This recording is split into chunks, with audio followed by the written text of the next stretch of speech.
Breaking News pemirsa, bersama saya Syafaati Suryo. Pemirsa, hari ini Aiman Wicaksono, juru bicara tim pemenangan nasional Ganjar Pranowo Mahfud MD, selesai diperiksa di Polda Metro Jaya. Kita punya komitmen terhadap proses mengawal demokrasi. Dan hari ini kami sudah melaksanakan panggilan dari pihak kepolisian, melakukan penyelidikan, dan kami sudah menyampaikan segala sesuatunya sudah diproses penyidik, dan selanjutnya akan Mas Aiman sampaikan. Terima kasih. Saya terima kasih ya terhadap apa yang sudah dilakukan pada hari ini. Alhamdulillah berjalan dengan lancar, dan saya juga apresiasi ini teman-teman dari Abernas ini luar biasa menunggu 7 jam lebih hari ini seharian. Ya, dan teman-teman relawan juga ya. Ada juga di Ganjarian Spartan, ada Ganjaris, ada macam-macam. Ada juga di TPN Cemara 19 juga masih menunggu juga. Avokat Bersatu Nasional for Ganjar Mahfud. Luar biasa. Jadi saya terima kasih sekali atas dukungan ini. Ini bukan dukungan pada saya, tapi ini dukungan untuk demokrasi. Jangan takut untuk bersuara. Ya, itu yang kemudian saya punya prinsip di situ. Dan apa yang saya hadiri hari ini membuktikan bahwa pernyataan yang saya sampaikan tidak berdiri sendiri, tapi juga ada berkas-berkas yang juga mendukung dari pernyataan saya. Dan saya sudah serahkan sepenuhnya ke tim hukum, dan tadi juga sebagian bukti juga sudah diserahkan ke penyelidik ya. Jadi berita acara klarifikasi tadi sudah saya jawab. Ada sekitar 60 pertanyaan ya, sekitar 5,5 jam. Tadi ada istirahat juga untuk isoma, dan kemudian alhamdulillah kemudian hari ini malam ini selesai, dan kita berharap bahwa demokrasi tetap tumbuh di negeri kita untuk kemudian kita terus kembangkan, jangan sampai tergerus apalagi runtuh. Demikian. Ya. Tadi apa saja yang dipertanyakan sama penyidik? Ya, materi-materinya tentu penyelidik ya, bukan penyelidik ya, yang kemudian nanti bisa menjelaskan. Tapi intinya bahwa seputar apa yang telah saya sampaikan di 11 November 2023 pada saat konferensi pers di TPN Jalan Cemara 19 Menteng. Ya, mungkin nambahin tadi ya, apa yang disampaikan oleh Mas Aiman dalam proses pemeriksaan, yang pada intinya adalah kita sampaikan semua informasi yang berkaitan, berhubungan dengan pernyataan Mas Aiman pada waktu itu. Yang pada intinya adalah kita pengen bilang itu bukan bagian dari hoax, apalagi ada intensi atau niat untuk mencemarkan nama baik lembaga maupun perorangan. Jadi itu murni bicara soal upaya untuk menjaga proses demokrasi bisa berjalan dengan baik. Dan poin lainnya adalah selain kita kemudian juga diminta untuk menjawab pertanyaan-pertanyaan seputar pernyataan dari kata per kata, kalimat per kalimat, tentu saja kita juga melampirkan informasi dan bukti yang kita miliki, meskipun ini masih dalam proses klarifikasi. Jadi ini bukan proses pro justisia, jadi memang klarifikasi, dan tentu saja ini juga bagian dari upaya kita dari tim TPN Ganjar Mahfud, begitu juga Mas Aiman secara pribadi, untuk komitmen sebagai warga negara, kemudian kita patuh pada hukum yang berlaku.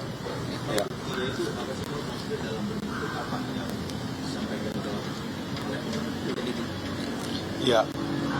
Jadi bukti yang disampaikan itu, keterangan Mas Aiman tanggal 11 tidak berdiri sendiri, karena rekan-rekan media juga pun sudah mengetahui, publik juga sudah mengetahui bahwa ada pemberitaan di Harian Media Indonesia.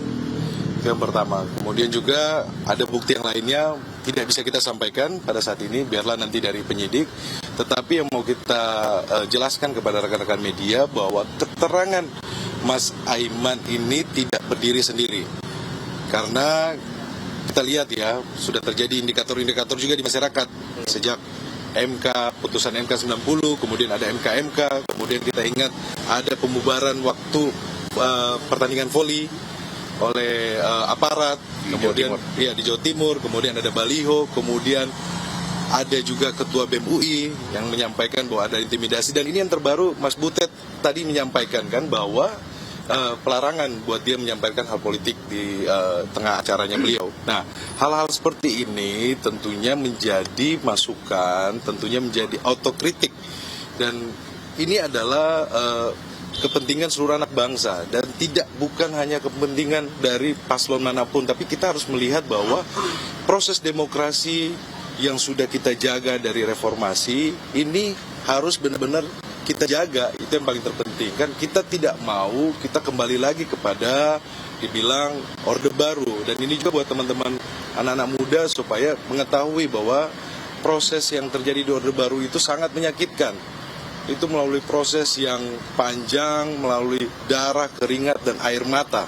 Yang diawali dengan pembungkaman. Dan ini kita khawatirkan hal-hal seperti ini terulang kembali. Di mana sekarang era informasi sudah terbuka, teman-teman media sebagai penjaga pilar demokrasi juga ikut mengawal proses ini. Dan hari ini teman-teman advokat juga ikut mendukung Mas Aiman Wicaksono. Ada 1.000 pengacara yang menyampaikan akan bergabung untuk membela Mas Aiman, save Aiman, stand with Aiman. Dan bela demokrasi. Ini adalah bentuk partisipasi masyarakat terhadap proses yang hari ini kita melihat terjadi kemunduran dalam proses demokrasi kita. Dan kita berharap bahwa kepolisian dalam hal ini harus secara profesional bekerja sesuai dengan undang-undang yang berlaku. Dan kita sekali lagi berharap juga kepada teman-teman media untuk ikut mengawal proses ini. Karena dalam program dari Ganjar Mahfud adalah terkait dengan reformasi hukum. Ini menjadi atensi kita semuanya. Dan perlu saya sampaikan juga bahwa pelaporan terhadap saya ini juga sangat janggal. Ya, bukan hanya soal 6 laporan yang disampaikan kepada saya dalam 1 hari secara serentak. Tapi pasal-pasal yang dilaporkan kepada saya juga pasal yang luar biasa berat. Yakni pasal ujaran kebencian terkait dengan SARA, suku, agama, ras, dan antar golongan. Saya juga bingung di mana kemudian aspek SARA-nya. Lalu kemudian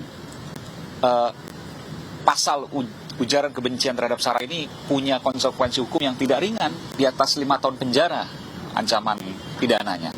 Dan pada saat saya konferensi pers itu jelas saya mengatakan bahwa saya mendapatkan informasi ABC ya, bla bla bla. Dan di ujungnya saya sampaikan bahwa mudah-mudahan informasi yang saya terima ini salah. Ini artinya memang untuk mengingatkan, bukan bicara untuk memfitnah, menyebarkan kabar bohong dan sebagainya. Ya. Jadi sekali lagi ini bagian dari demokrasi untuk mengingatkan. Ya, dan perlu kita sampaikan, bukti dari pelapor itu adalah bukti potongan dari sosial media, dari TikTok, dan ini menjadi perhatian kita karena kita tadi melihat ya bukti tersebut. Dan sebenarnya apa yang disampaikan oleh saudara Aiman Wicaksono harus dilihat secara utuh. Karena di akhir saudara Aiman menyampaikan mudah-mudahan informasi ini salah gitu loh. Jadi sebenarnya ini biar diketahui oleh publik dan ya publik yang menilai lah. Kan kita tahu bahwa beberapa sebelumnya itu Pak Kapolri sudah mengeluarkan TR terkait serta penghitungan kebijakan dalam proses hukumnya. Nah, kita lihat bahwa kan Pak Aiman ini kan peserta pemilu juga kan. Betul. Caleg betul. Dalam pemeriksaan kali ini terkait dengan TR dari Kapolri itu juga disampaikan? Tidak disampaikan.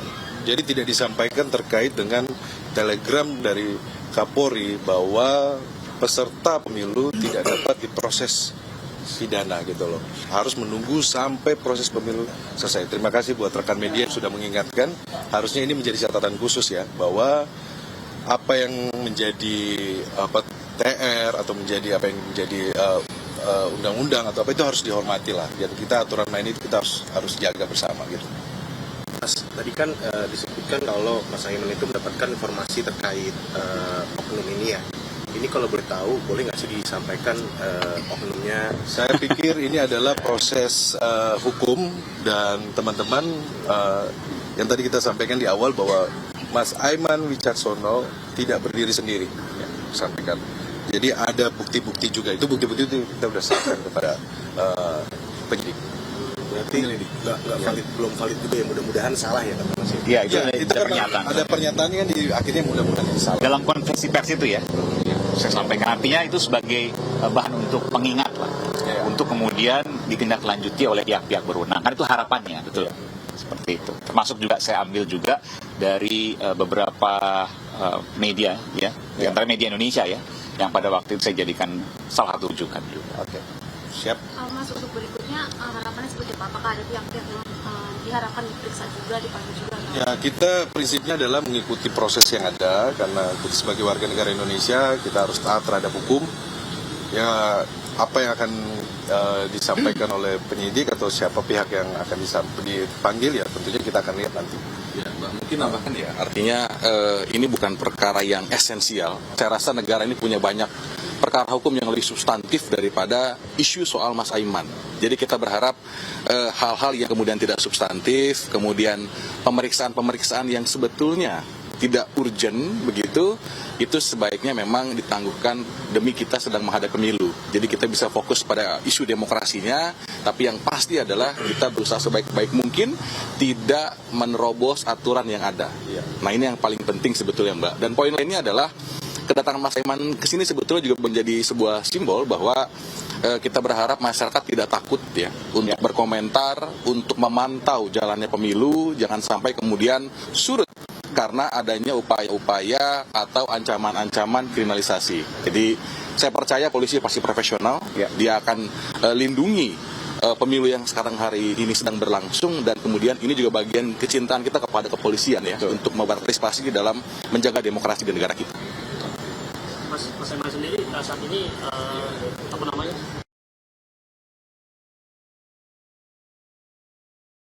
mendapat ancaman nggak sih Mas? Ancaman berupa apa nih misalnya? Kalau ya saya berharap bahwa tidak ada ancaman, ya saya berharap tidak ada intimidasi apapun, dan saya percaya bahwa kita harus melaksanakan pemilu ini. Saya sepakat dengan sukacita begitu ya. Tapi juga jangan lupakan bahwa pemilu ini juga harus berlangsung secara jujur dan adil. Berarti ada Mas ancaman itu? Berarti ada. Saya berharap tidak ada gitu. Saya berharap tidak ada ya. Sampai saat ini Saya berharap tidak ada. Ya, dan yang paling penting adalah kami berharap bahwa jangan hukum dipakai sebagai alat ya untuk menekan orang yang tidak mampu atau orang kecil.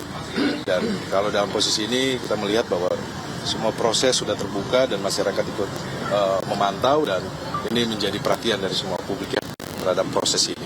Dan sekali lagi kami meminta keadilan. Terima kasih untuk Mas Aiman Najib. Terima kasih. Terima kasih. Advokat Abernas luar biasa.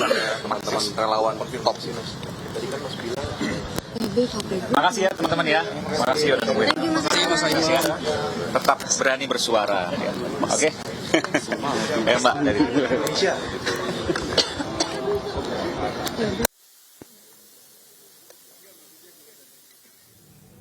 Ya pemirsa, itu dia tadi keterangan yang disampaikan oleh juru bicara TPN Ganjar Mahfud Aiman Wicaksono dan juga tim hukumnya usai dimintai klarifikasi oleh Polda Metro Jaya terkait pernyataan Aiman mengenai dugaan polisi tidak netral di pemilu 2024. Dan pemirsa, demikian breaking news. Selanjutnya Anda masih bisa menyaksikan iNews Sore.